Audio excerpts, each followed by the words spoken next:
보신 아버지 하나님, 오늘도 이렇게 저희들을 깊은 잠에서 깨워주시고 비가 오고 있는 그날이지만은 우리가 하나님 앞에 약속한 이 새벽 시간을 하나님 앞에서 기도하기 위하여 모든 어려움을 무릅쓰고 주님 앞에 나왔습니다.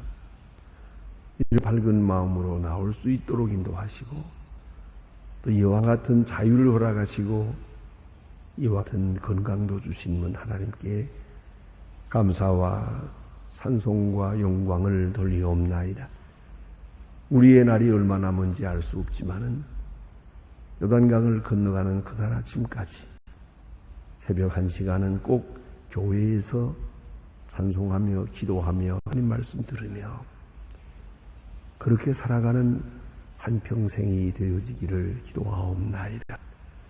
언제 주께서 저희들을 부르시더라도 부끄러움 없이 주 앞에 서게 하시고 조금도 꺼리낌 없이 아무 장벽도 없이 또 밝은 마음으로 주님을 대할 수 있도록 주님께서 항상 일깨워 주시고 저희와 함께 하소서.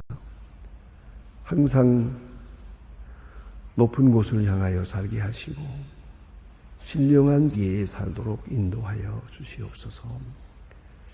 주께서 이와 같이 우리에게 은혜 주셨사오니 은혜가 헛되이 돌아가지 않고 아름답고 귀한 열매가 맺어지며 또한 우리와 우리 손들을 통해서 계속해서 이 거룩한 덕이 이 귀한 전승이 이어지기를 기도합나이다. 우리가 여기서 기도함으로 이 도성이 복을 받고 이 나라가 복을 받게 하시고 우리가 여기서 기도함으로 우리가 위하여 기도하는 귀한 자녀들이 어디에 있든지 복을 받게 하옵소서. 약속의 자녀들이 되게 하옵소서. 우리가 평생 기도하는 자 되는 것처럼 그들도 어디 있든지 한평생 기도하는 하나님의 사람들 되게 하시옵소서. 하늘의 복을 내려주시고 주의 거룩한 은총이 함께해 주시기를 기도합니다. 자비하신 주여, 특별히 기도하옵는 것은 주께서 오늘도 크고 놀라운 능력을 더하사 하나님의 말씀을 바로 들을 수 있고 바로 실천할 수 있게 하옵소서. 계시해 주시는 대로 나를 부인하고 모든 욕망이나 그릇된 편이나 과거에 집착하지 말고 온전히 순종하는 하나님의 사람을 되게 하시고 계시의 전달자가 되고 계시의 시자가 될 수 있게 오늘도 인도하여 주시옵소서. 교회된 성령을 다하게 하시고 저희 교회가 하고 있는 모든 일들 하나하나가 다 하나님께 영광되게 하옵소서. 또한 우리 어린이들을 위한 여러 프로그램이 있는데 어디서든지 아름답고 귀한 역사가 이루어지고 이를 위해 수고하는 분들에게 늘 큰 은혜를 더하시옵소서. 하나님 아버지, 또한 저희 교회에서 섬길 때마다 기쁨과 감사한 마음으로 그런 성실함이 있게 해 주시옵소서. 하나님 아버지, 이 나라를 돌보시옵소서. 주여 대통령에게 바른 판단력과 지혜를 주시고 지도력도 주시며 이제 온 국민과 함께 정신을 차리고 어리석은 일에서 벗어나게 하시고 편견에서 벗어나게 하시고 집단 이기주의에서 속히 탈출하게 하소. 현재를 위해서 미래를 잃어버리는 자가 되지 않고 적은 것을 위하여 큰 것을 잃어버리는 자가 되지 않도록 도와주시옵소서. 주의 건대 온 국민이 겸비하게 하시고 서로 돕고 참고 견디면서 보다 더 아름다운 미래를 창출하고 평화를 정착해 나가도록 도와주시옵소서. 이제는 보다 잘 살기보다는 보다 진실하게 살고 보다 성실하게 사는 새로운 가치관을 세우고 나아갈 수 있게 해 주시옵소서. 자비하신 주여, 저 북녘 은총을 도와사 주여 강하게 역사하소서. 철의 장막을 활짝 열어버리게 하시고 8.15 해방에서 우리가 큰 기쁨을 누렸던 그 감격이 북한에도 잊혀지게 하옵소서. 주여 이제 억압에서 벗어나게 하시고 그리고 모든 무지와 가난에부터 벗어날 수 있는 큰 은총을 도와주시옵소서. 핵무기의 공포로부터 벗어나고 전쟁의 위험에서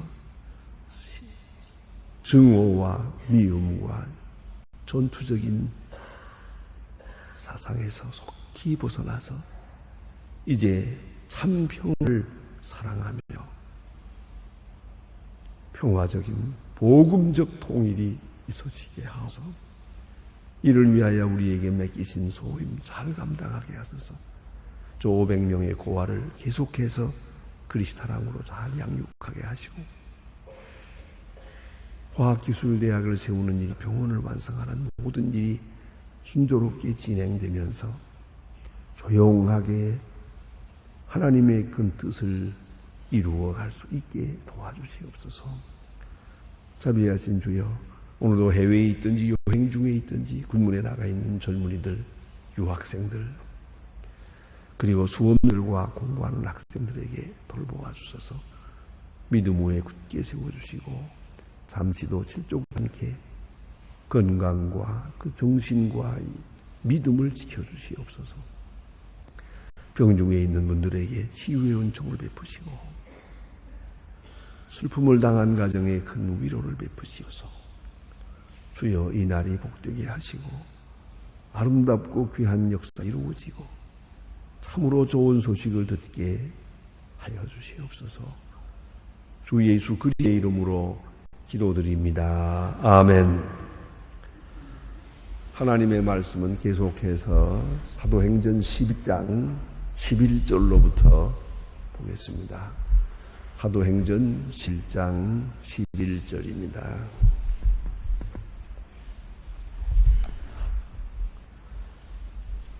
사도행전 11장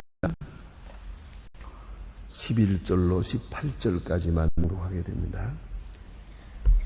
사도행전 11장 11절로 18절. 지금 다 같이 목소리로 봉독하겠습니다. 마침 세 사람이 내 우고한 집에 와서은 예사랴에서 내게 보냈습니다. 성령이 내게 임하사 아무에게 말로 함께 가라 하심. 내가 여섯 형제도 나와 함께 그 사람의 집에 들어가니 그가 우리에게 말하기를 천사가 너희에게 서서 말하되 내가 하나님의 손을 보내어 베드로라 하는 시몬을 청하라. 그가 너와 내 온 집에 구원을 얻을 내게 이르리라 함을 보았다 하거늘 내가 그 말을 시작할 때에 성령이 저희에게 임하시기를 처음 얘기하심과 같은지라. 저희의 이 말씀을 용하되 물로 세례를 주었으나 너희는 성령으로 세례를 받으리라 하신 것을 생각노라. 그런즉 하나님이 말씀을 예수 그리스도를 우리에게 믿을 때에 주신 것과 같은 선물을 저희에게 줬으니 내가 누구간데 하나님을 능히 맡겠느냐 하더라. 저희가 이 말을 듣고 잠잠하여 하나님께 영광을 돌려 가라되 그러면 하나님께서 이방인에게도 생명에 얻는 회개를 주셨다 하니라. 아멘. 오늘 본 맨 마지막에 주신 말 너무나 귀한 말씀입니까? 저희가 이 말을 듣고 잠잠하여 하나님께 영광을 돌리고 그리고 하나님께서 이방인에게도 생명 얻는 회개를 주셨다 하니라. 너무나 귀한 결론 여기에 있습니다. 하나님께 영광을 돌리니라. 모든 일에 그 결론은 하나님께 영광을 돌리는 데 있습니다. 자, 여기서 다시 한번 우리가 보게 됩니다.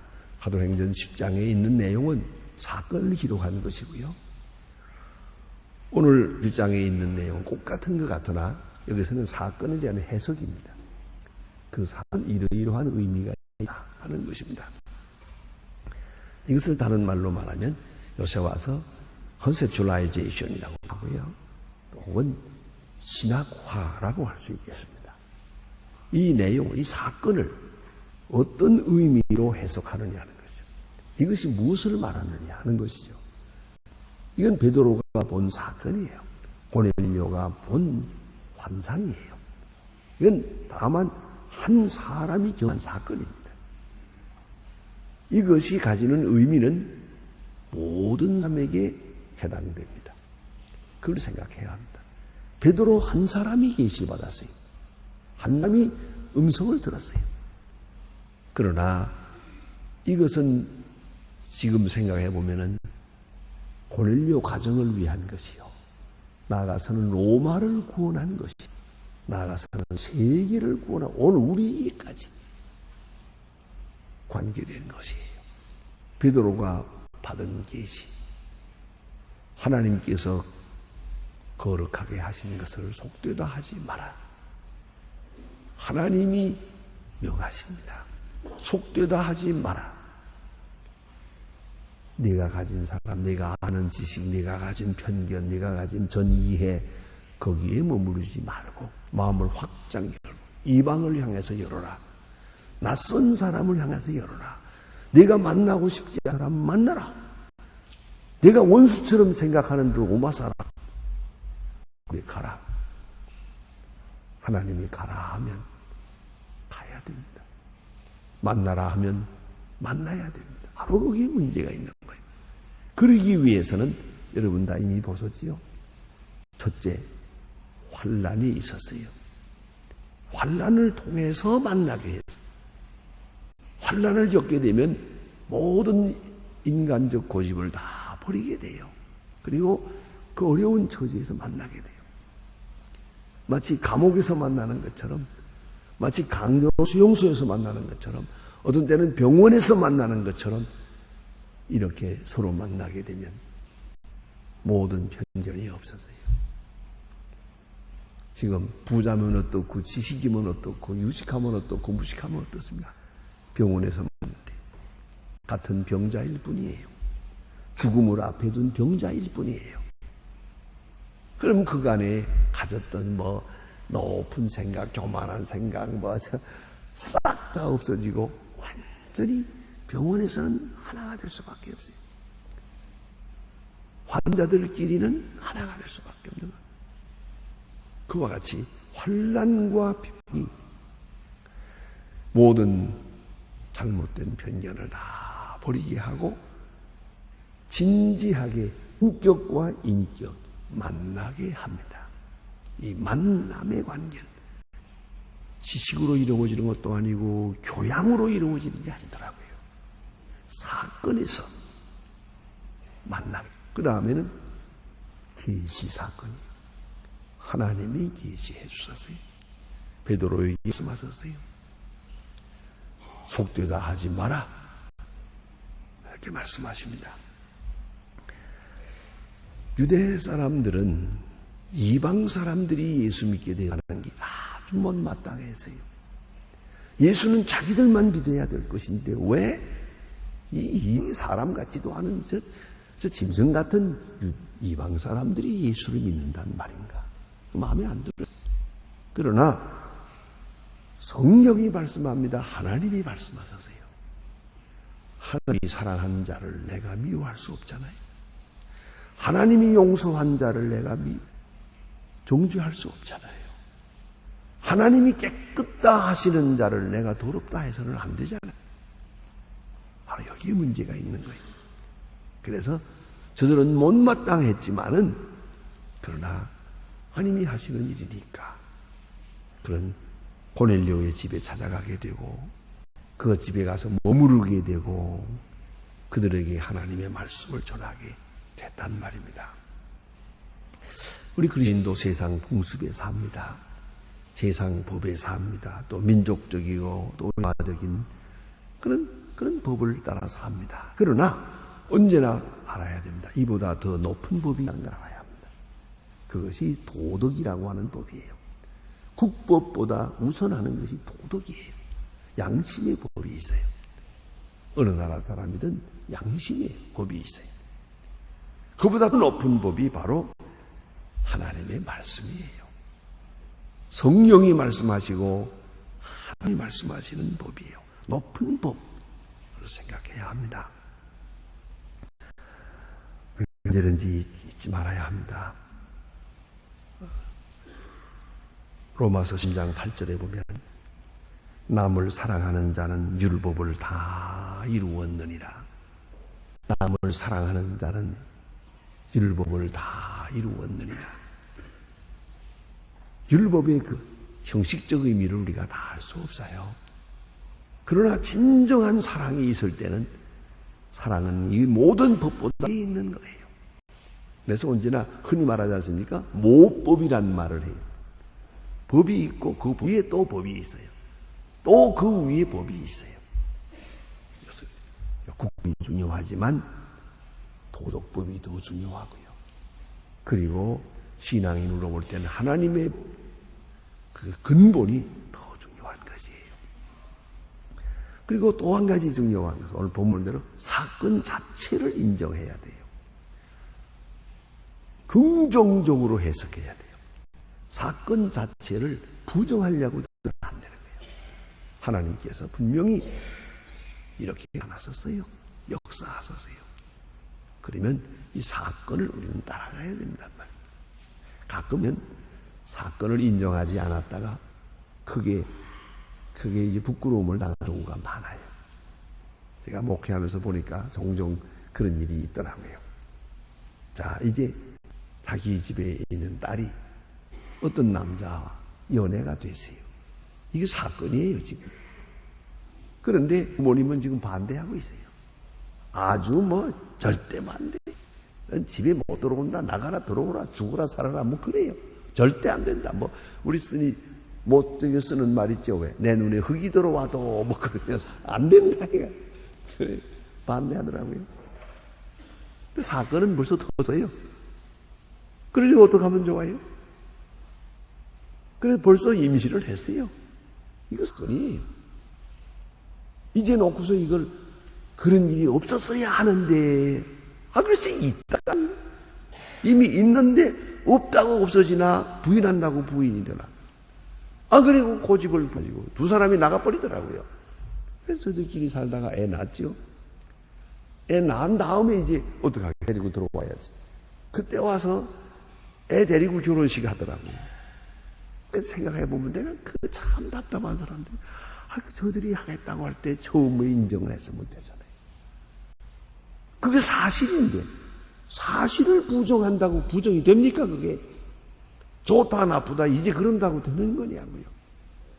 이게 바로 요새 말로 말하면 현실적인 사람이 돼야 되는 거예요. 사건을 인정을 해야 돼요. 망한 건 망한 거예요.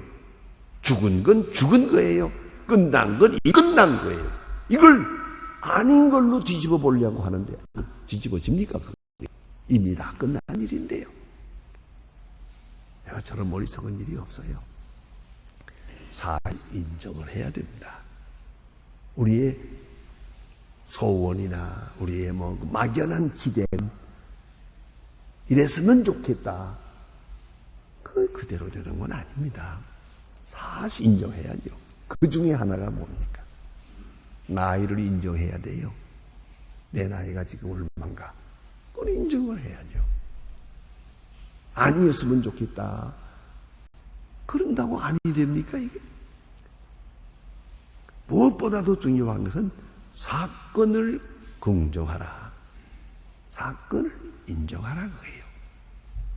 그리고 선교 종류를 생각해야 됩니다. 분명히 예수님 말씀하시기를 딱 끝까지 이르러 내 증인이 되리라고 했습니다.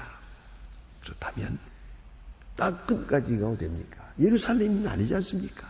유대 나라만 아니지 않습니까? 이제는 로마까지.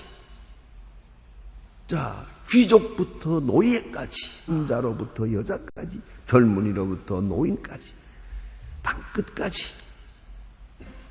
모든 사람을 선교의 대상으로 삼아야 되고 사랑의 대상으로 삼아야 되는 거죠.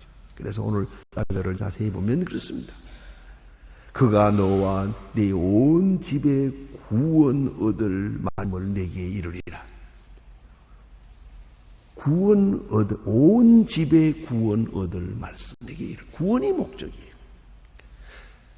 구원 잊지 말아야 합니다. 고린도전서 2장 4절에 보면 하나님은 모든 사람이 구원 얻을 만한 진리를 아는 데 이르기를 원하시느니라. 모든 사람이 구원 얻기를 원하세요. 모든 사람이. 그 시각에서 보아야 돼요. 어떤 사람을 보아도 하나님은 저 사람도 구원하시려고 하세요.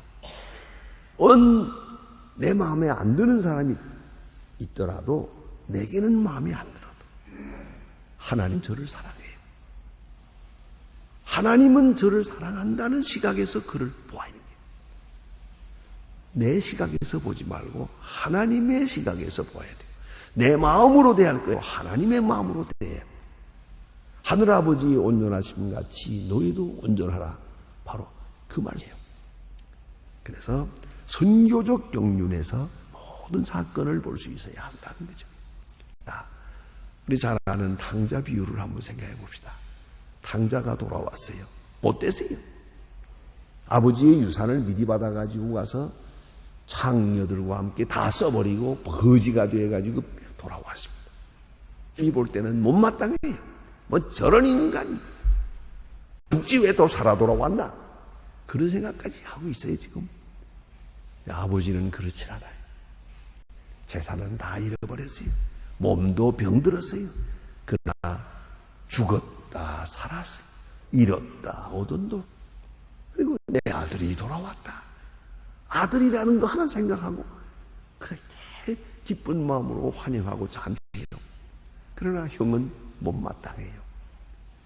아버지의 재산을 자기와 함께 다 먹어버린 저 아들을 왜 사랑하는 겁니까? 나오잖아요. 잔치까지 하고 못마땅하게 여기잖아요. 오늘 유대 사람들이 꼭 그런 마음이요. 그 탕자의 형이 바로 유대인을 지칭하는 거거든요. 소위 선민을 자처하면서 이방 사람을 못마땅하게 여기는 거예요. 그래서 언제나 선교적 차원에서, 선교적 시각에서 모든 사람을 구원해야겠다는 그런 마음으로 대해야 됩니다. 그런 시각에서 대해야 됩니다. 또 그 다음으로 생각할 문제는 성령이 인도하시는 대로. 자, 베드로가 환상을 보고 내려올 때 성령이 말씀하여 저 사람들을 만나라. 따라가라. 따라가라. 그랬어요. 그러니 로마 사람이 좋지만 안 갈 수가 없어요. 그럼 벌써 따라가는 순간부터 그는 유대 사람의 법을 어기는 거예요, 지금. 때로 우리는 양법을 놓고 중에 하나를 어겨야 될 때가 많아요. 그래서 요 유대 사람의 법을 어기고 성령의 법을 따라가고 있는 거예요. 그러니까 하면 저들과 이야기할 때, 오늘 본문에 보는 대로 이 말을 시작할 때, 이제 말하고 있을 때 성령 받는 것을 보았어요. 이 성령의 감화를 가깝게 감지하고 있었어요. 이것이 바로 그리스도인의 높은 신앙생활이에요. 언제나 성령이 순간순간 성령이 임하며 내 마음에, 그리스도의 마음이 임하며 내 큰 기쁨이 있어야 돼요. 여기서 떠날 때 내 마음은 죽어지는 거예요. 성령을 거스릴 때 내 마음은 썩어요. 속에서 병 들어가는 거예요. 그러나 성령을 기쁘게 하면, 성령을 따르면 우리 마음은 충만해요. 우리 마음은 이대로 죽어도 좋다 하는 그 큰 능력에 살아가는 거예요. 그렇게 순간순간 살아야 하는 것이에요. 오늘 성경 말씀 보니까 이 말을 할 때 그 고넬료가 보낸 사람하고 이야기를 하는 동안에 벌써 성령이 임하는 걸 아세요. 그리고 곧 생각한 걸 보세요. 오늘 본문에 귀한 말씀이 있습니다. 자, 이제 16절에는 내 주의 말씀에 요한은 물로 세례를 주었으나 너희는 성령으로 세례를 받으리라 하신 것을 생각났노라. 그걸 생각했노라. 예수님의 말씀을 생각했어요. 보세요. 사건 중심, 성령 중심, 계시 중심, 성령의 지시를 따르고 또 주 말씀을 생각했어요. 요한 웨슬레이는 유명한 말을 했습니다. 무슨 일을 하든지 무슨 결정을 할 때마다 성경 몇 장 몇 절에 의해가 이것을 하나 성경을 생각하고 행해야 돼. 주님의 말씀이 생각나노라. 성령 받으리라 하신 주님의 말씀이 생각나노라. 여러분, 우리가 무슨 일을 할 때마다 주님의 말씀이 생각이 나야 돼. 주님의 말씀이 생각이 나요. 그걸 잊지 말아야 합니다. 예.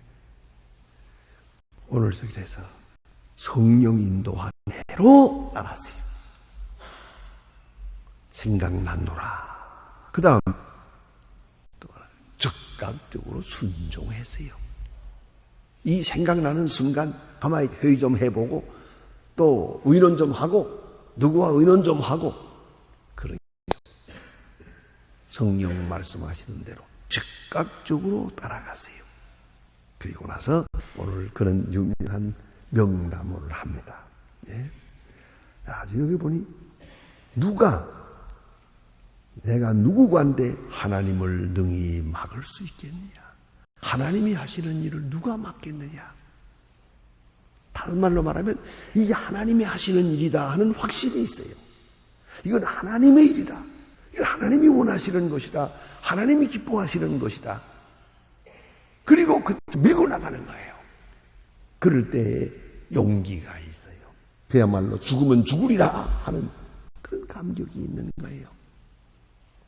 하나님의 일은 여기 있는데 그걸 내가 조금씩 이어가래요. 반대로 살아요. 이래서는 안 되지 하면서 반대로 사는 거죠. 그건 심령이 죽어지는 거예요. 썩어가는 거예요. 몸도 썩어가는 거예요. 그걸 잊지 말아야 돼요. 우리 믿는 사람은 우리의 마음속에 있는 성령을 기쁘게 해야 돼요. 그리스도를 기쁘게 해야 돼요. 그러기 위해서는 하나님의 일이다 생각할 때 모든 규례를 어기고 모든 것을 떠나서 모든 고집을 다 그대로 따라가요. 즉각적으로 따라가요. 베드로가 지금 먼저 순종해 놨어요. 그리고 그 다음에 예루살렘 회의가 모입니다. 오늘 이렇게 시비를 듣고 그리고 변명을 하는 것이에요. 행동이 먼저였어요. 그리고 그 다음에 설명하고 있습니다. 자, 오늘 본문의 마지막 말씀이 너무 좋은 말씀 아닙니까? 오늘 본문에 보니 이렇게 할 때 이 말 듣고 잠잠하여, 이 말을 듣고 잠잠하여. 그렇게도 말이 많고 비평도 많고 못마땅하게 여기던 사람들이 잠잠했어요. 이 뭡니까? 카리스마적 권위에 대한 순종입니다. 카리스마적인 말이에요. 베드로가 한 일은 하나님의 일이다. 베드로는 하나님의 사람이다. 하나님의 사람으로 하나님의 일을 했구나. 모든 사람이 잠잠했어요. 못마땅하게 여기던 거, 불평스럽게 생각하던 거, 비평하던 거 다 잠재우고 하나님께 영광을 돌렸습니다. 이것이 신령한 교회예요. 이것이 하나님의 사람의 모습입니다. 하나님이 하시는 일을 누가 맡겠습니까? 하나님이 하시는 일에 우리가 다 같이 동조하고 다 같이 협력, 동참하고 그래서 하나님께 영광을 돌리는 것입니다. 기도하십시다.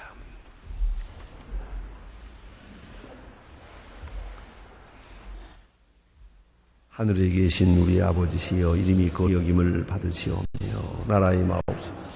뜻이 하늘에서 이룬 것 같이 땅에서도 이루어지. 오늘날 우리에게 일용할 양식을 주옵시고 우리가 우리에게 죄진 자를 사하여 준 것 같이 우리 죄를 사하여 우리 시험에 들게 하지 마옵시고 다만 악에서 구하옵소서. 내게 나라와 권세와 영광이 아버지께 영원히 있사옵나이다.